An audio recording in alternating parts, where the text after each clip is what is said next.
part of the Press Play Podcast Network.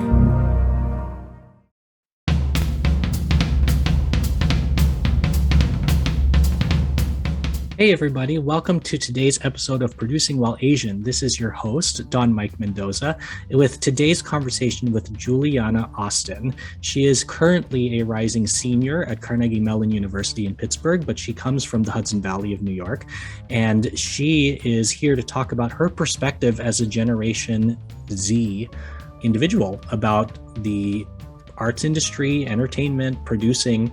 She is also joining the Latido Productions Pittsburgh staff this summer as a summer associate. And she's also making her off-Broadway debut in a show called One Day Down in New York City. So without any further ado, here's our conversation with our youngest guest to date, Julianna Austin. I hope you enjoy, and welcome again to Producing While Asian. Hey, Julianna, how are you? Welcome to Producing While Asian. Hi, Don Mike. I'm good. I'm really excited to be here. This is so cool that I get to chat with you. It's so good to have you. And like I said in pre-interview, like you are our youngest guest to date. So thank you so much for accepting my invitation to jump in, and like especially like the day of, because we had such a good conversation earlier in the week and and today in our production meeting that I'm happy to have you. So let's talk about you. Tell our audience kind of, who you are and how you got involved in the arts and, how you ended up at Carnegie Mellon University. Sure, yeah. I'm just a dude. I was an industry kid, so I owe it to my mom for biting me with the bug, I guess, if people still use that term. Oh yeah, for sure. But I started as a little child actor. I mostly did voiceover commercial print. My 15 minutes of fame were voicing the bee in 3 episodes of The Wonder Pets. Yes. It's a funny thing that I tell my friends and then they never shut up about it.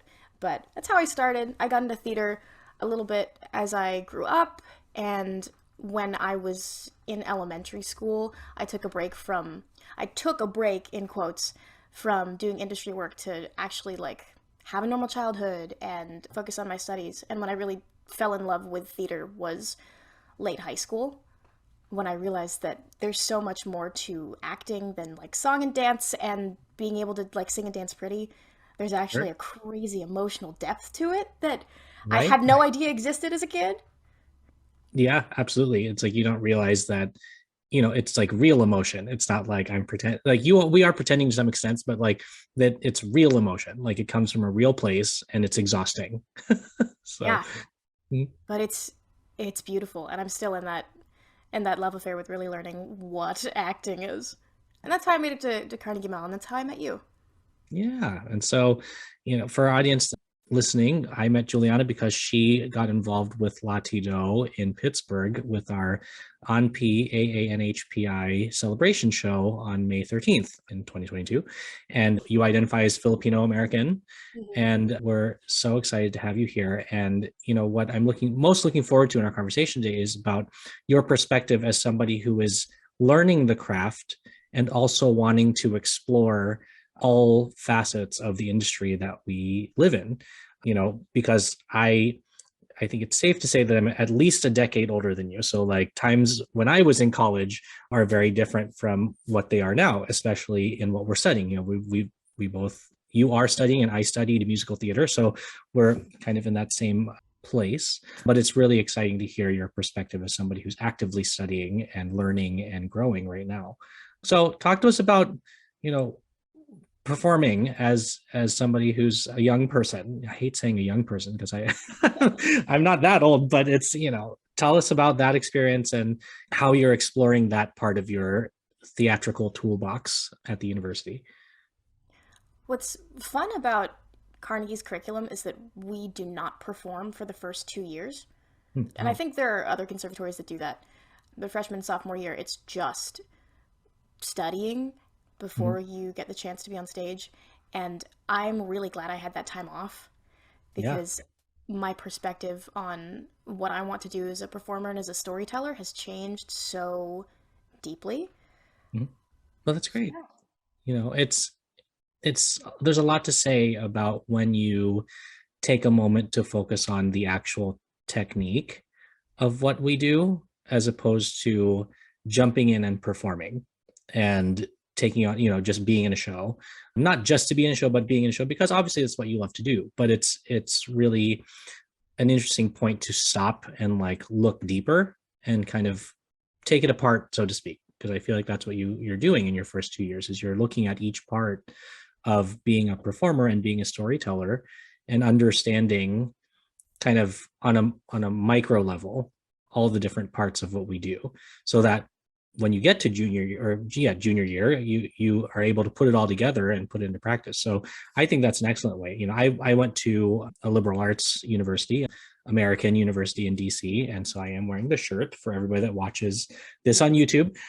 Ours was a BA program, so we weren't a conservatory. So we studied other things, and we were allowed to perform, our freshman year. But we had a different experience in the sense of like we were performing and also learning. So I would always, grass is greener on the other side. I would have loved to see what it would have been like if I had not performed for my first 2 years and just concentrated on learning and tweaking my technique as an actor, as a performer.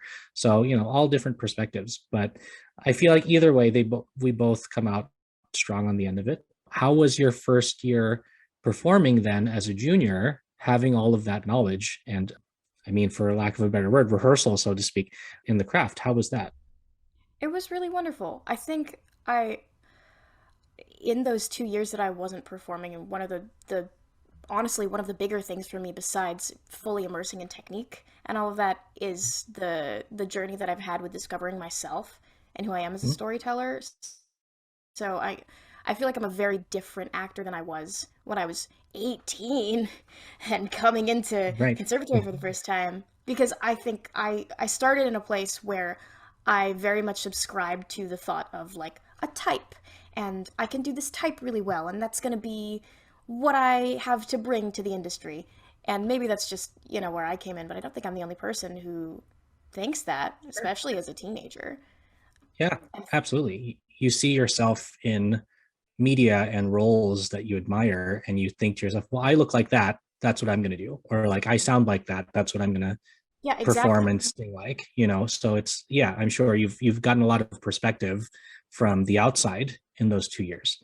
I've also learned that like that's not, I have so much more agency than I originally thought, and all of that journey, I brought that into this year of actually re-entering, I guess, the performance space and choosing what I want to put forward rather than letting someone choose it for me. And I think that really informed my year. I was in 2 shows, one of which was, I worked with a director who is a very close friend of mine. Her name is Samantha Toy Ozeas, and her senior capstone was a 2-hander play called Athena, which is about these 2 high school fencers training for Junior Olympics and their relationship and how that's so significant. And like, one of the big questions during that process was, do you remember what it was like to be 17 when everything was so important and you're like just on the precipice of getting out of high school and going into college and the real world and starting your life?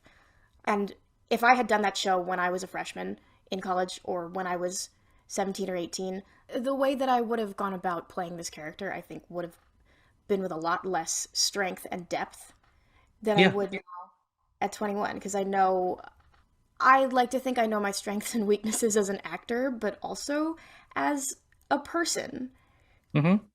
Yeah. Broad, but... I mean, that makes sense. And, always perspective and hindsight help a lot, to act something in the moment. If it's something that's very relevant, like this story that you're saying, if you were 17 and acting 17 in what the context was, it would be very different because you are actively experiencing that, as opposed to at 21, 3 years later, 4 years later, like looking back on that experience and being able to inform it with more life experience, so to speak, and to recall it rather than performing it while you're going through it. I feel like there's a different feel. You're able to safely go there as well, because we all know that acting has safety triggers that we need to follow too, especially if that moment in time for you was not great. I don't know, but Yeah, I think life experience always is helpful, and it's always helpful to have something that you can refer to be able to inform that. So you did that show, and then what was the other performance that you were part of? Oh, it was in Newark. It was in the Carnegie Mellon School of Drama's Festival of New Works. It's the MFA playwriting grads. Their pieces are gone up. So I did a play called The Real Girls. It was a radio play, All and it right. centers on the. It's see if I can explain it in a concise way because it's Sure. really cool and layered. But it's these four teenage sisters who get like AI implanted into their heads, and then they become a pop group. And it's commenting on the way that young women are treated by the media, but also the way that social media and technology is kind of all consuming our lives and the influence that it has on consumerism. Sure. It was so much fun. It was a radio play. I played like 40 different characters all at once. Wow. It was awesome. That's awesome. That's so fun. I mean, like, and it was truly a radio play, right? You did it over voice and Yeah. recorded it. Very We cool. performed it for a live audience, but it was just us around a table with microphones and all Mhm. practical effects for the most part. Okay. Yeah, Yeah. that's great. So Two very different now, experiences. yeah, of course, doing a radio show versus a full on, I'm in on stage moving my body, you know. So having done two shows now and kind of seeing a festival and learning your craft, I'm sure there are other parts of the arts theater world that you want to explore in. And I know you and I have talked about how you're kind of coming into being curious about production and the producing side of a theater and performing, and evidenced in the fact that you and I talked, and you came to me and said, how can I get involved with Latido as as somebody on the more managing side and the more production side of the Yeah. organization. And especially for someone like you who came with the knowledge of casting because of your parents, you Mhm. know kind of, now that you're kind of expanding and exploring that side, the non-performing side, talk to us about that. Kind of what is bringing you into that curiosity, and what do you hope to kind of learn, and I don't want to say accomplish, but like, you will accomplish, but it's like, what do you hope to learn to take with you and to learn in production, especially as somebody who started as a performer? Well, I think above all else, at my core philosophy, I am a storyteller. And, Mhm. as a performer, there are going to be times when I'm not going to fit into a narrative or not be right. And then I still want to be involved because I want to tell stories and I want, I, this isn't super technical, but I feel like I have so much heart and enthusiasm and like Yeah. jazz to get these things done. And I think just as someone who has navigated the industry as a performer, I have a lot of soft skills that can apply to producing in ways I just don't know of yet. Mhm. So Yeah, of course. So I have a fun question for you. So please. as somebody who, you are in the learning phase, before you and I met and before we had longer conversations about producing and stuff, what were your thoughts of what a producer is? Talk to me about that. Like when somebody would say the word producer to you, what were the things that came to mind in terms of what you thought that looked like, or who you thought those people looked like? The first thing that comes to mind is money, is the financial aspect, which sort of deterred me for a bit because like, Mhm. I'm a broke college student. What can I Uh, produce? Ha ha ha. But definitely being sort of a beacon of, gathering a team and making something happen. Not necessarily like an all seeing, all knowing, omnipotent force of a project, but I had this perception of like a producer is the one putting all of the gears together, and then once they start turning, that's part of your responsibility as well. gotcha.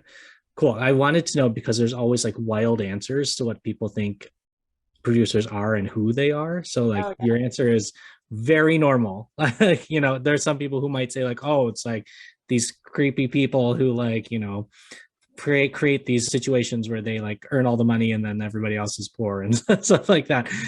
So and It's that a and that never ending which phone call. right, which does happen, unfortunately, as we've seen in past years with certain producers who have not handled the responsibility well. So I can see why that kind of stereotype of producers also exists.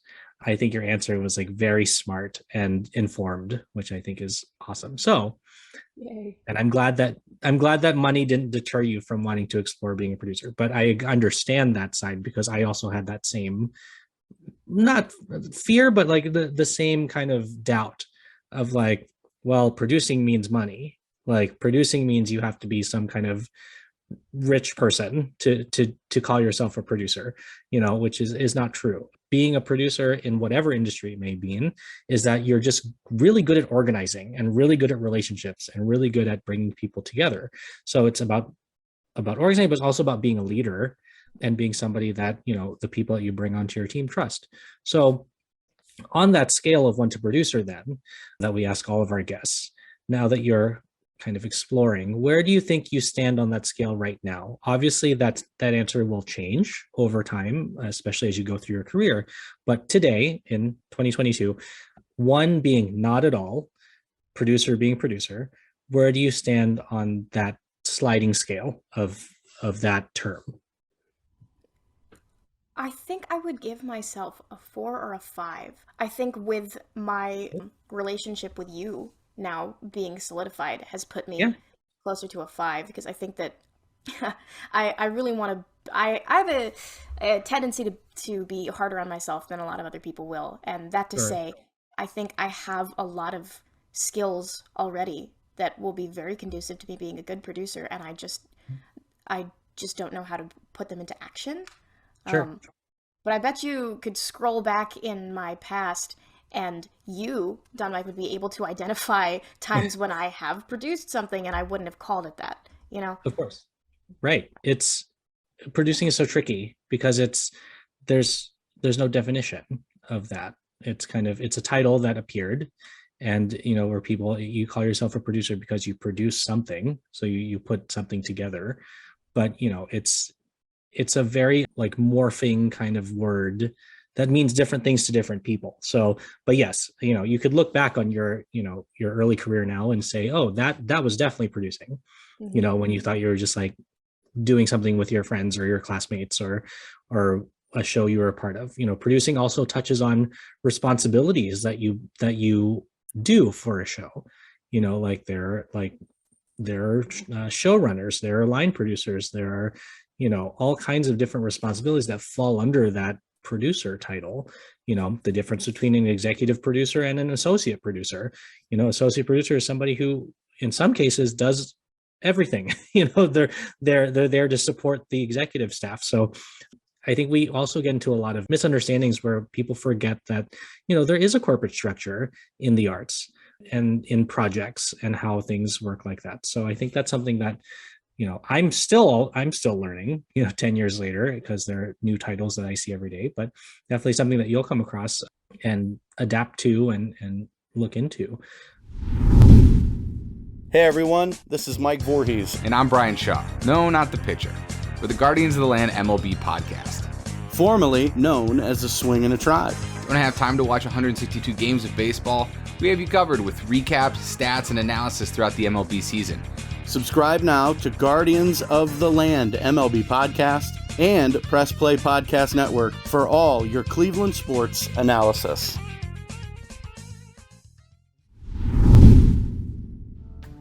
I'm Julianna Austin, and this is Producing While Asian. So looking back at your career so far, especially your collegiate career, where have you been a producer? Where do you feel like you've kind of done that without knowing you were doing that? For the most part, I would say in our student work festival. It's called Playground, and it's a section of time where we just have no classes and no budget, but everyone is like given free rein to create the things they want to tell. And sometimes they're like plays, they're musicals, sometimes they're really trippy art pieces, performance art pieces, whatever. I have been a part of that every year since I've been at Carnegie. And there, on some of the smaller projects that I was on, like as a freshman, I was mostly just doing what people asked me to do, which was performing until it wasn't, you know? Mm-hmm. And then as time went on and I became an upperclassman, I started throwing ideas out, or someone would throw me an idea in passing and be like, well, why don't we actually pitch that? You're going to do this, I will do this, let's take care of it, and then it's made. I think you'll love this one. Are you part of the Facebook group Subtle Asian Traits? Yes, I am, but I haven't seen it that into a show. That's amazing. I mean, I would watch it. Oh, it was wonderful. We did my freshman year. We did it, and I wasn't on the producing team, but they brought me in as a freshman as a performer, and then I mentioned that I'm a fight director as well, and so I said I'm a fight director as well when I was 18, and it just started and had done like small things, and the producer was like, or I guess the exec who was running our little show was like, cool, want to do a 13-person Coliseum fight with the entire cast? And I said yes, and I think I did an all right job, because when we brought the show back, I was then on the core creative team, and I did some of the writing, and I did a lot of wrangling of talent. Our little team had our full script read-through at VOW in Oakland, and we were talking about who's going to direct this side, and who's dealing with the school on this side, and I had my hands kind of everywhere. Mm-hmm. It was wonderful. It was invigorating. We did get shut down by COVID because 3 of our creative team members got COVID, and then the whole festival was canceled, and it was heartbreaking. Yeah. Oh, I'm sure. And that's everybody's story in this pandemic period. You know, we've all had at least 1 or 2 projects that have been, or more projects that have been canceled because of the terrible Rona. But I would love to see that show if it ever comes to life. I mean, like, just, we're trying to resurrect it. Yeah, because like seeing that, being part of that Facebook group, again, for people listening, called Subtle Asian Traits, it is wild in that Facebook group. It's, you know, a lot of, you know, shit talking, but like a lot of like, you know, memes and stereotypes and things making fun of ourselves and other people. But that would be fascinating to see as a show, like bringing those personalities that you see in that room to life. And so I'm glad that you guys are on it. I mean, like, everybody listening, you heard it here first. So Subtle Asian Traits, the show. Subtle Asian Traits Live 2.0. Right. And so I hope it comes back this year in that in Playground, if that's happening next year in 2022-23, the school year. That's the goal. That's the plan. Mm-hmm. Nice. And is everybody from that team going to still be at CMU next year? It's going to be passed down to the younger generations. Okay. Yeah, many of our team members are graduating, but we've got me, we've got my friend Brayden. We actually, this year, I think we had the biggest Asian population in the School of Drama that we've had ever. Great. That's awesome. And it's good to hear that, because when you hear CMU, and I'm sorry, Carnegie Mellon, but the stereotype on the street is that all the Asians are in the, you know, engineering and math department and not in the drama department. You know, it's really the whitest school at CMU. Right. And so the Asian population, you know, for me that grew up in Pittsburgh, you know, I think of CMU, and if I think of an Asian person at CMU, I'm like, oh, they're like a science major, which is like a really bad stereotype.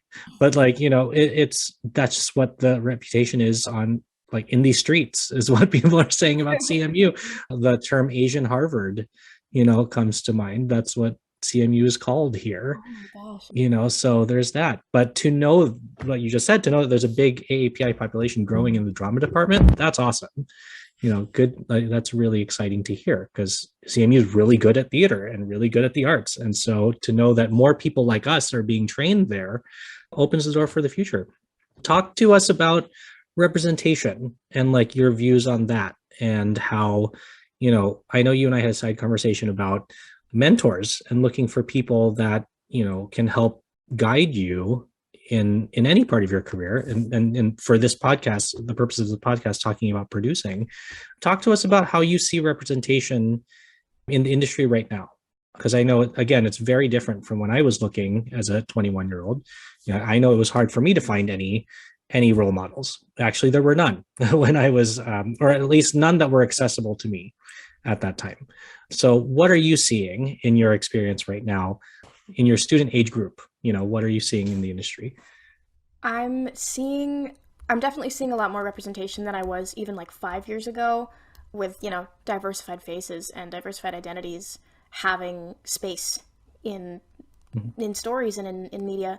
The conversation that's being had with I guess my age group Yeah. is now onto the issue of diversity versus erasure, Mm. which is somewhere that I don't know if I don't think the industry is caught up Sure. to that conversation. So we talk a lot about, I say we and I mean my student group, when we're on topics of diversity, equity and inclusion. It's one A lot of thing. words. Yeah. Oh yeah, it's a lot of words. I'm on that committee too. I gotta say I'm a lot. Right. We talk a lot about representation and like getting diverse faces into the media, but also having them be right. Hmm. So like I know many actors of color who are like of the generation slightly before mine, who have played the wrong races all the time, and Hmm. that is an issue that I think my generation is kind of sticking on. Like, if you're going to Yeah. be up there representing, you better be representing accurately. Right. Right. Yeah, Yeah. I which mean, is that's a interesting. bigger, yeah, that's a bigger conversation too, because you get into the weeds almost, where you're like, okay, we're trying to make representation accurate and make it matter. But then do you go so far as to say, like, okay, well, if we have this Filipino role, it should be a Filipino person always, because you look at people who identify as Caucasian or white, they play different white people all the time. Like they could be American, they play British, they could be, South African, but they play, a Southern Alabama person. It's the rules are kind of different. So now you look at people of color and you look at, for example, just talking about the Asian population, you know, do we get so specific to say, if you're Vietnamese, you need to be Vietnamese. So does the cast of Miss Saigon need to be all Vietnamese people? Because quite frankly, the cast has been a majority Filipino people for a very long Exactly. time. So, and that's not to say that there haven't been Vietnamese people in the show. There are, and they are Latino alumni. But it's how do we broach that conversation? And that leads us back to the topic of, do we still sit in the place where it's like roles go to the best actor? And then we touch back on, so then if it's the best actor, how do then they represent the best way?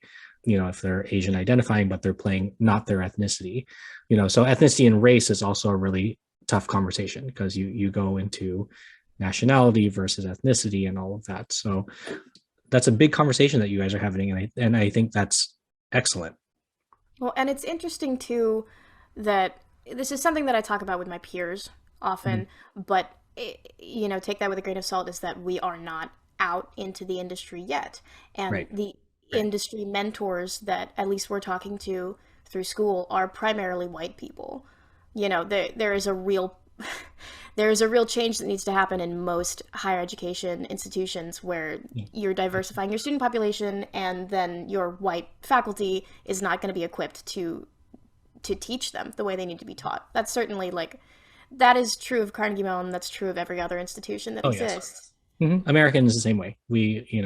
They're making the moves to diversify in all aspects of the university, but you're still going to run into an imbalance of having a lot of students of color, but very few mentors of color, and Yeah. very few examples of color for the students that you're bringing in. So, yeah, I agree with you. I see that happening nationwide. It's really exciting that our universities are making that effort, and you can see the work getting done. But there's also those little kind of holes in the work where you're like, okay, that's great, we're representing more in the student body, but how do we translate that to our staff? How do we translate that to our faculty? Because the students are going to come, and then they're going to look for themselves Yeah. in the people that are staff and administrators, and they might not find them right now. And so, all really great things, but it's awesome to hear that it's actively being discussed in your age group. So, given that, what is your hope? What do you hold hope for in what's coming in society, but specifically in the arts and producing and acting and all of that? In the arts, I would like to see creators of color and creators of all diverse identities on shows on projects telling these stories, you know? Like, just even as an actor, I'm seeing more diverse faces, but staffs remaining entirely white, or having like a white creative team and assistants of color.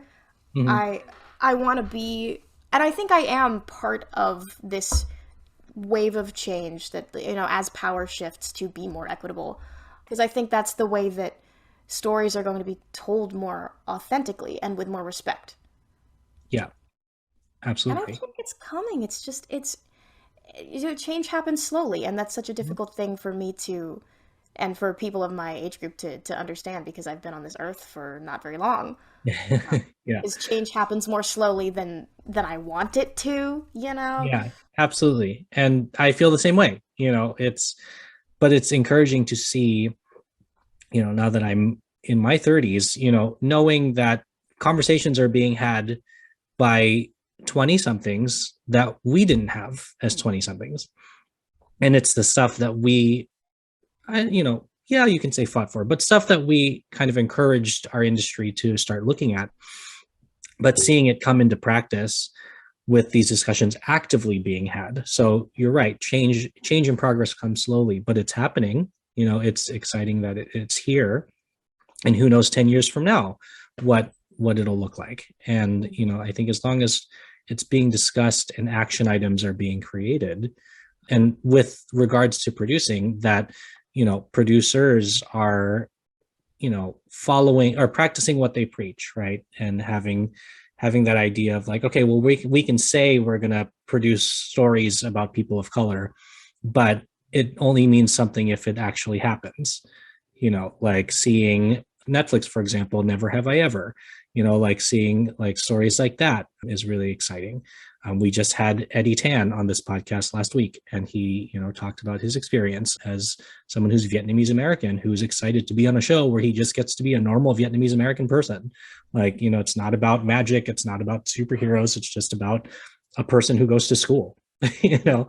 So I think that's the change that we're seeing. And you're right, just in 5 years, you know, 5 years ago, there were a lot of things on TV that weren't. Hey everyone, it's JD from the Hyman Podcast. Backed by popular demand, I'm excited to let you know that new episodes of the Hyman Podcast will drop every other Monday on Apple Podcasts, Spotify, or wherever you listen to your podcasts. We're going to continue the conversations we started last season and keep having those hard conversations. There is so much in store for you this season, and I'm excited to share it with you. Subscribe today so you don't miss a single moment. The Hyman Podcast, part of the Press Play Podcast Network.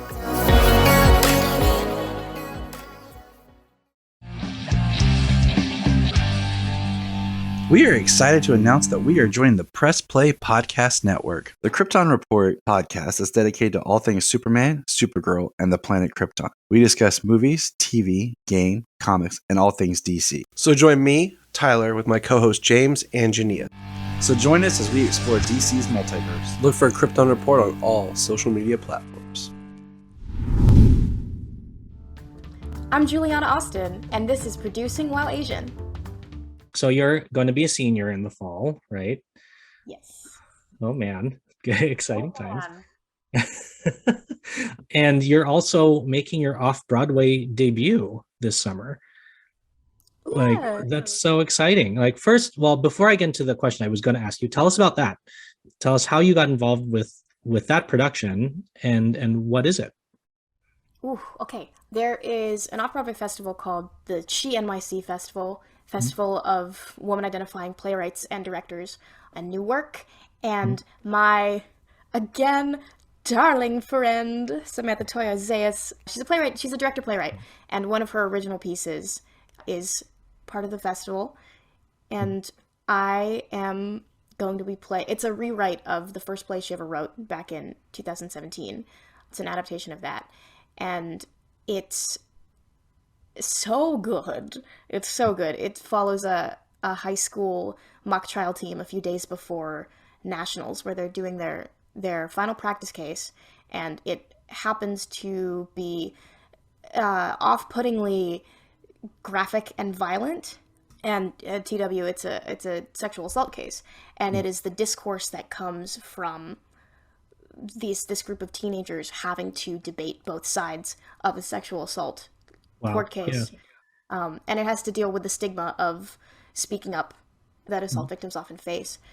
And it's very well written. It's very personal. It's like, I am so excited to be a part of it because I'm working with this incredible team of CMU artists. And that's part of what CMU has done for me, is introduce me to a network of folks when we're all still in the brewing stages of like, I met Samantha when I was a silly 18-year-old who didn't know things, but there was something in me that she was like, I kind of like her. And there's something in her that I saw even before we worked together. It was like, I see your vision and I see the potential for how far she's going to go. And I know she's going to be huge.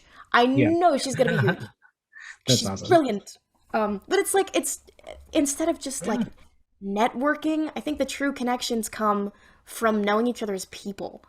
And and that's how we went from, working together on a university show to something that we're both making our off-Broadway debut in. And what's the name of the show again? It's called One Day Down. One Day Down. Got it. So I hope lots of people come and see it this summer. I hope so too. I also think, and tell me to shut up if I'm on my soapbox. No, please. I love stories about teenagers, and I think we're seeing really good stories about teenagers coming out recently. I just watched the second season of The Wilds, but like this is about kids in high school. And I think my character is a freshman, so she's either 14 or 15 up to senior year. And there's something so important about telling stories about kids that age with respect for the age group. Yeah, and making them real, Yeah, making them real and showing them dealing with real world problems and not trivializing the experiences of, of teenagers. Yeah. And I mean, it's like TYA, right? Like with Theater for Young Audiences, like kids will respond more when you are real about your story and your performance. They will immediately pick up on somebody who's being fake or somebody who's being over the top or like too much, or ingenuine, because that's not the real world.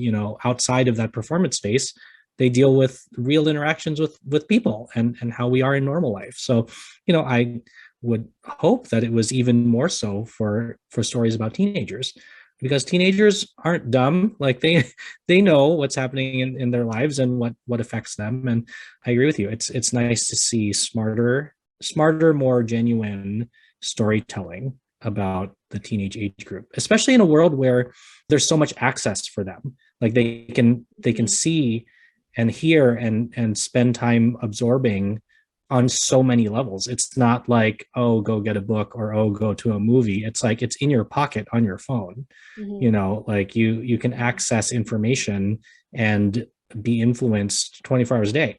So, that these kids are on Netflix, they're watching streaming stuff, YouTube, whatever. So yeah, I think that's also part of where this industry can go.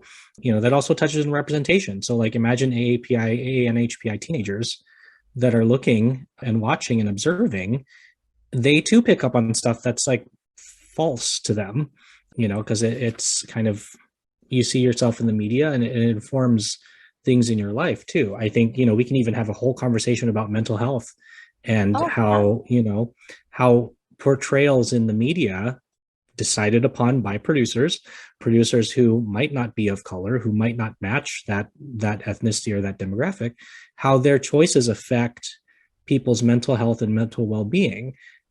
Speaking personally, as an Asian man, it really is a detriment to the way kind of my group grew up, because in the media, we were portrayed as the nerdy friend, the non-attractive buddy, the one who's like probably the most scared in a group of friends if it's like a horror movie, just like not, nothing of substance. You're always like the sidekick, you're always whatever.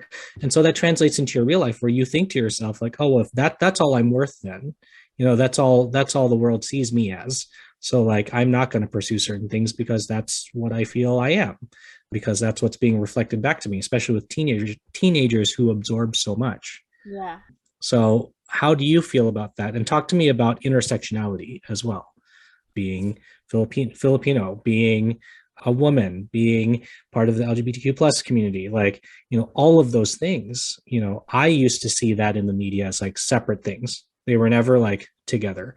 And if they were represented, it was very stereotyped. So what are you seeing in terms of intersectionality? And kind of the same question earlier, like, what are your hopes for that? What are your observations? And how do you hope that producing will influence that in the future? I mean, I think in the future it comes down to like getting these people on teams and like when I think of authenticity, I think that's so important, that when anyone is writing and producing characters of any identity, like, to make that character a person and not a caricature is so important. And it's something I'm seeing more now, like when I was a kid, and I didn't know a lot of things as a child, and I will pretend that I did. But, I would identify, I'm realizing this now about myself, I would identify with characters that did not necessarily share my identities, but they shared my core values, or I saw like parts of the way that I resolve conflict or deal with emotional issues in characters that were like definitely not portraying an Asian or a mixed girl or a queer girl or any of these things, or a queer girl question mark, she, they, whatever. Lots of identity questions. It's like, I have not yet seen myself in media, and right, that's okay, but it could be better. It could be better. Yeah. Like I mentioned before, I just finished season 2 of The Wilds, and that's what I'm meaning to watch. It's so good. It's so good. And it's a fun, compelling story. And it answers the question of like, what if Lord of the Flies was with a group of kids that were not just privileged white British schoolboys? How would that be different? So it does a great job telling that. But the original, like the season 1 cast of girls who were thrown to that island are of all different identities and backgrounds. And they are portrayed with such genuineness that I feel like it's such a win, that show. And that show being like number 2 streaming on Amazon in the US is just, it's such a win for seeing girls and women and non-binary individuals with realistic bodies of different backgrounds, and you get a look into their home lives where it's like, I can't recall the last time I saw Native American representation with Native American actors on a show. I think that the industry is moving in the direction of doing more of that. For sure. I mean, have you watched Heartstopper? No, not yet, but I have to. You have to. It's so good. It's like a lot of people in my age group are like, why was this not my high school? Why was this not, my time? And there's also like some level of trauma as well with all of us, where we're expecting something bad to happen. Like we're expecting the disappointment that we've all experienced, and you don't get it. You get what you want in this show. And I think all of us are just like crying because we're just like, oh my God, it's a happy ending. It's a happy story. And it's about normal people. That's not some like, exaggerated caricature of students in high school who identify as LGBTQ plus. It's a real story about a real issue that, yes, affects straight people, but also affects LGBTQ plus people, because I saw a preview for a movie that's coming out in September called Bro or something. It's written by Billy Eichner. And the preview was talking about what it's like. He's a gay podcast host who got approached by Hollywood producers to write a rom-com about gay men or gay people. And so it's, Heartstopper and now this Bro movie. You're seeing more of that kind of normal life people. I think in the preview there's a quote where he's like, he talks about the Lin-Manuel love is love, where he's like, he doesn't speak about Lin-Manuel on like specifically, he speaks about the phrase, and he's like, people are out there screaming love is love, but that our love as LGBTQ plus people is somehow different. And he was like, it's not. He was like, it's literally the same. We're just as frustrated as straight people. It's just, that's what love is love means. Like love is we are just as frustrated as our straight counterparts in terms of finding romance and all of that. And so that's the movie that he writes. And so, yeah, Heartstopper, highly recommend it. I will watch The Wilds if you watch Heartstopper, and we'll compare notes. So down. And now the question that I was going to ask you is, now that and I hate reminding you of this, but now that you're heading into your final year of university, what's some advice you can give incoming freshmen who are following your path and going into the drama department as perhaps a person of color who's trying to learn it all? What now heading into the fourth year, what would you tell first years about what they could do? Maybe whether it's advice you've heard and it's worked for you, or advice that you've created on your own based on your experience? That's such a tricky question to answer. Yeah, to give to like someone who wouldn't have any context, because I've been on the side of like, oh, this is a dream school, like go follow your dreams and it's great stuff, versus like I've had a time that has been traumatic, like deeply. Of course. Sometimes, and I don't want to come towards someone with a really jaded perspective, but no, of course not. I think to boil it down to a single phrase, it's a bit of a tired phrase that everybody will say to you, but your education you're going to get out what you put in. And I mean that with work and with learning, but also with like mental health and well-being and your place in any program and agency. When I came in as a freshman, the imposter syndrome is through the roof. The normal imposter syndrome that anyone would face going to such a prestigious institution of any kind, and add to that being a woman, being a person of color, being queer, all of those things that make you think like maybe I'm not supposed to be here. Maybe I was a diversity thing. Maybe I got microaggressed in my audition. All of those things that feel bad. My journey with all of those questions has had some really jaded downs where it feels like I am fighting for my place and I'm fighting to be seen and heard. And then there are the highs where it's like, because I've used my voice so much and I've definitely pissed a couple people off, but I'm trying to do so respectfully. It's like, now that I'm using my voice is being heard. Sure. So you can't make change if you don't piss people off. That's what happens. Yeah. Unfortunately, the truth. But it's good advice. It's like, I don't ever want to start, I don't like upsetting people. I don't ever want to start fights. But sure. I grew up a little bit in the years that I've been in college, and I know I have a better idea of my worth and what I have to provide rather than to prove as an artist. That's great. That's really great advice. I think part of that, what you're saying too, what I'm hearing is like just being open, to the experience. Yes, I think a former guest on the show, we had a conversation. Her name is Trinity Villanueva, and she is Filipino, Hawaiian, and Puerto Rican. And she was talking about the term imposter syndrome. And she was saying that is a very like colonizer term, because we have imposter syndrome because of white supremacy, where we were meant to feel like we don't belong because of oppression, when really we belong. We're there. We've been there all along. There's never been a case where we didn't belong, because we're just as much a part of this world as white people, and imposter syndrome only came to be because of the influence that the colonizer class has had on people of color, convincing us that we didn't belong when we were there the whole time. So it's, of course, generational trauma that we're dealing with in terms of talking about imposter syndrome in specifics. But, she made me think differently about that term, where I was like, how, it kind of made me more determined to overcome it and to just be and take up space, because we're allowed to. Like, there's no permission to take up space because we've already been here. We're not coming to a space where we didn't belong before we got there.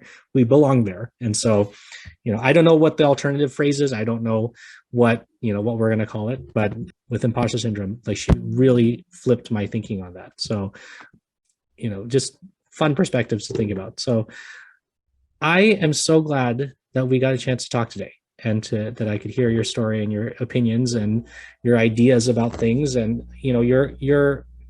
your perspective is so important, especially for those of us who are out in the real world trying to do what we do, to hear the perspective of a younger person who's seeing a lot of it for the first time, and is going to have that chance to make their mark still.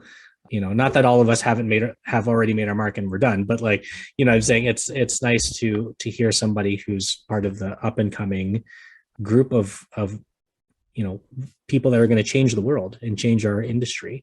So it's very exciting. I'm looking forward to working with you this summer. I'm looking forward to what you're going to bring to the arts table in your final year and in your career after CMU. And yeah, kill it. You're going to kill it. Like, it's going to be awesome. Like, I feel like the people that are listening are going to get endless amounts of hope from you, because it's, I know that I talk to my friends, and we always wonder, we're like, what are college kids talking about? Like, what are they, thinking of and planning? And so I think you illustrated a lot of it, not all of it. Obviously, you're not the token representative for all Gen Zers, but, I think you've given us a really good view into what's going on in your community. So thanks again for being here.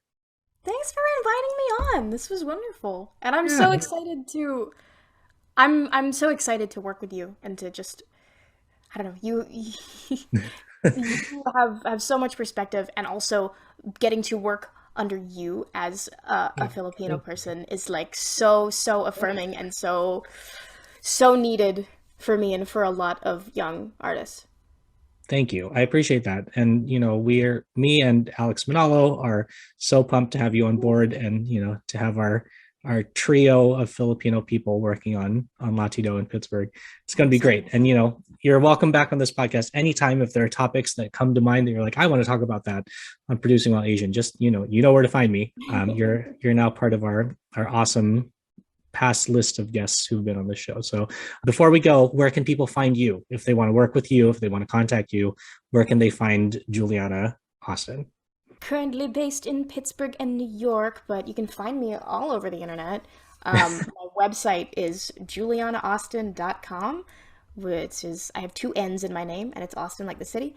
And all of my social media profiles should be Julianna Austin.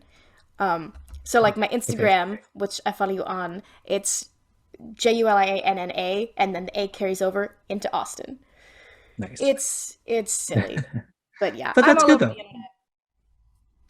As we should be in this era. And so I ask that because I want people to find you. I'm tired of hearing people say, I couldn't find Asian people. I couldn't find a person who was this ethnicity or this part of this community. So, shout your contact info to the skies. So, alrighty. Well, thank you again. And I will see you on the next podcast episode, and let's get to work. Thank you, Don Mike. You're welcome. Thanks for listening to today's episode of the Producing While Asian podcast. Our theme song was created by Luckstock. We're produced by Press Play Podcasts, and the show is edited by Michael Santos Sandoval. If you have a moment, please leave a rating and a review, and send any ideas you have to producingwhileasian@gmail.com.